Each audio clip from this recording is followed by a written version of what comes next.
are the steps for creating an evaluation tool. First one is we're going to determine the criteria. Then we're going to write a descriptor and consider what's more important and what's less important. And finally, we're going to create the tool itself. So that can be a rubric, a checklist, or a rating scale. I'm going to just give you a couple of examples. All right, here we go. So step one is determine the criteria. So what is it that we're looking for when we select materials to teach with? I did a brainstorm of different things after reviewing a bunch of materials, and here's what I really like to look for. I selected six key criteria. So the first thing I'm looking for is connections to the QEP, for example. Are there 3 ESL competencies? The units, do they align with some of the broad areas of learning, cross-curricular competencies? Looking at the kind of texts that are offered.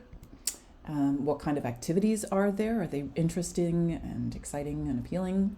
Interesting themes along the same lines? Are my students really going to enjoy this sort of theme, or are they going to be bored? And is there language teaching? And how are the visuals? So the next step is to write descriptors for these. So for example, for visuals, I'm looking for things that are appealing and attractive. They don't look outdated. They represent a wide variety of people and not just sort of your typical white able-bodied people. I want to see a nice variety. The texts, the descriptor I wrote, there's a variety of different texts, like not just, a straight up reading text. There's stories, there's magazines, there's audio text, there's videos.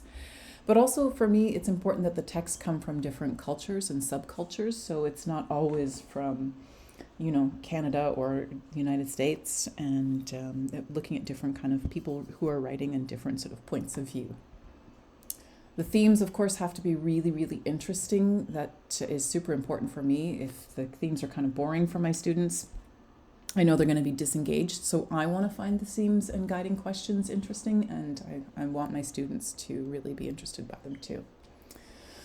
Language teaching and support is super important too, because, that's the goal, right? And the better the language support, the easier my job is going to be. So vocabulary is taught explicitly. There's lots of opportunities for students to practice new language. There's functional language, like the expressions.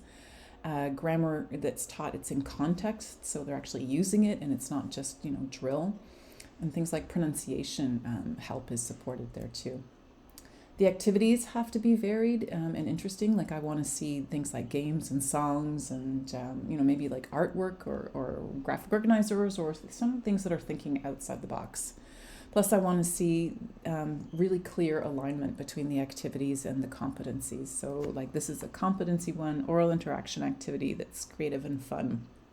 Or this is a really cool competency 2. Or this is a competency 2 and 3, and they've included things like the writing process to really structure my students. Speaking of, so all 3 competencies are clearly activated. There's lots of clear connections to the QEP, so that when I'm using this material, I know that I'm following the program and it's really high quality in terms of language teaching. All the competencies are assessed, so I don't have to worry about that. There's opportunities for me to assess competency 1, 2, and 3. The broad areas of learning are there for me. I know that those are there. The cross-curricular competencies. There's opportunities for teaching learning strategies, for exploring texts and text components, the response process, the writing process, the production process, all of that. All right, so those are the descriptors. That's the longest part.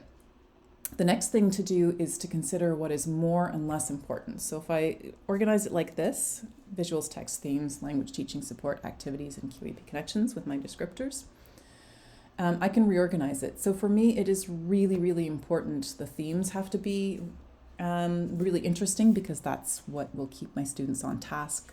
The QEP connections are super important for me because I know that then I'm teaching a high quality program, and the activities are varied for the same reason, and there's language teaching and support. A little bit less important for me is the texts and the visuals. So what I'm going to do then is assign them kind of like a points. I've given them here just 10 points for the most important ones and 5 points for lesser ones, but you can do what you like.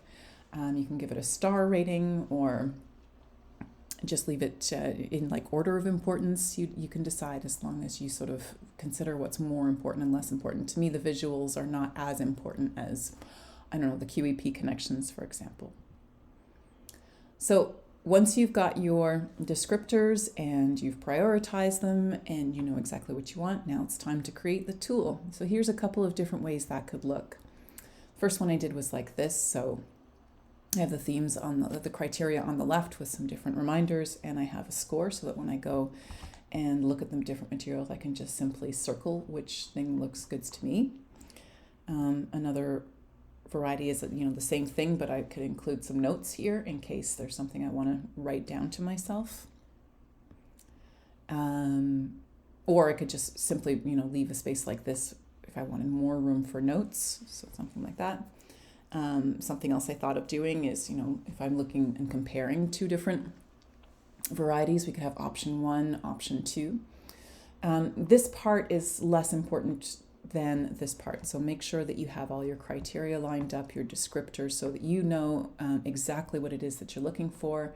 And then for this part, you can play around with, if you like to do a star rating system or more of a descriptive place where you can write yourself some notes, or if you are like to add things up, you can play around with that kind of thing. So that's it. Hope that was helpful.